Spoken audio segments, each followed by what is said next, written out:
Are there any sharers for today, brothers and sisters? Who wants to share the God's love? Amen. Please look for a round of applause, brothers and sisters.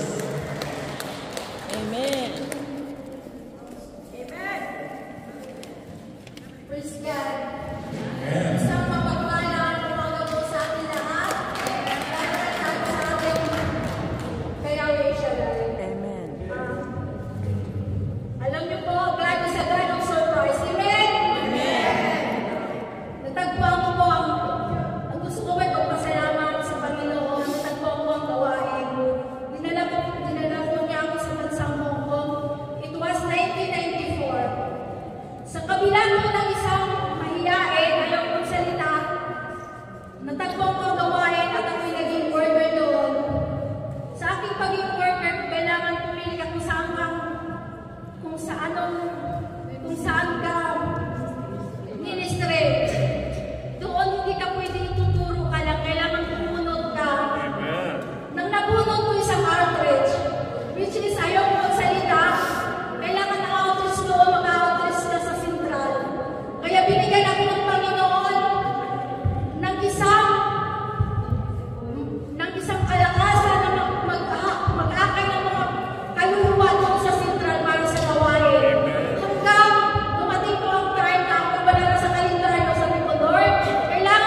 Nandito ang kalaban spiritually. Ako'y nagsalmo at nanalangin todo. At sabi ko, tumawag na kayo ng 911. Tumawag ang mga anak ko ng 911. Right kami pumunta yung paramedic. Tapos habang wala pa yung paramedic, ako'y nananalangin ng todo. Sa CR, inilabas ko na lahat. At nawala na para walang nangyari. Dumating ang paramedic, iniexamine ako. Anong nangyari? Wala na akong sakit. Bakit? Sabi ko, Lord, ako may paintulong na kayo akong fine. Dahil pumunta ko ng gawain sa Santo. Papuri sa Panginoon, hindi ako nakapine. Wala namang nangyari na ako'y normal. Kaya ako nakarating na sakit. Sabi ko, Lord, ito na ang sign mo. Na ikaw ay nasa ako yung tinawag na bigil counsel. Lord, let your will be done. I'm really ikaw ang nakakaalam ng aking puso isipan. Kaya mga brothers and sisters, lagi sa ganang surprise. Kung dito man ako dinala sa naging counsel, let thy will be done. God will work it. And then to God be the highest glory. Beautiful sister. You see, brothers and sisters, our prayers is always heard by the Lord. Do we have another share? Please give her a round of applause, brothers and sisters. Isa po ang pagpapahintangani sa inyong lahat, my dear brother and sister. Actually, it's not about me. It's about my husband. Kasi nahihiya siya. Sabi ko mag-share siya. But alam mo naman niya, napakahiyain. But anyway, kasi prayer naman namin mag-asawa is one. Lagi kami nag-isa mag-asawa. Actually, ngayon ko po na-realize na napakabuti po talaga ng Panginoon. Noong pong panahon na ang asawa ko yung trabaho niya noon na talagang maliit lang po yung sweldo niya noon. Pero doon po na-realize na malaki at maliit pala ang salary natin dito sa Canada. Ngunit pag ang pagpapala ng Diyos, ang talagang pinakawakan mo, walang malaki at maliit sa biyaya ng Diyos.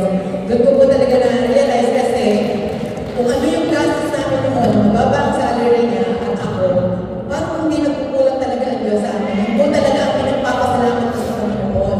Ngayon, nung pumalipat ang asawa ko at salamat po sa ginamit niya na ating kapatid na si Marvin na mapasok siya sa trabaho doon sa Primark, sa TriStar na ngayon. Sa totoo lang po, since mapasok yung asawa ko, nagsunod-sunod yung taas ng salary niya. Kaya po ako yung gusto nagpapasalamat kasi hindi niya pinagtutoo to. Pero nitong last na sinabi ng company na itataas na naman ang salary niya, medyo pa ganun-ganon. So, nag-pray kami mag-asawa, lagi namin pinagdadasal. Actually, sabi ko nga sa kanya, maliit o malaki ang salary natin, ang biyaya ng Diyos sa atin, hindi niya tayo mababayaan. Kasi hindi man sa salary, bumabawi ang Diyos sa ibang bagay. May ibang bagay na binibigay ang Diyos natin, hindi nanggagaling sa sweldo, kundi may ginagaling sa ng tao para mapunan yung pangangailangan natin. So, doon po nga po napakabuti ng Diyos nung dumating po yung sulat ng company ng asawa ko, binasa niya sa akin. And then, praise the Lord, na-aprobahan po yung taas na naman ang salary niya. O sa buong company, noong March 30. Kaya kami po na-realize ng Panginoon, God has a perfect timing. Talagang Diyos, ay siguro dahil nagkakaitan na kami, gusto na ng Panginoon, na pwede ma-enjoy na natin ng konti yung ating kinikita dito sa atin. Ano na, kaya po talaga ako nagpapasalamat, malaking man o malaking kapilihan ang binibigay sa amin ng Panginoon. Kailanman din ang tulong ng Diyos sa amin. Sa inyo po, lahat ng mabuhay ko sa salamat sa pangalan niya. Anak mo si Jesus, salamat po. As you see, brothers and sisters, pray and pray and pray until God will give you your request.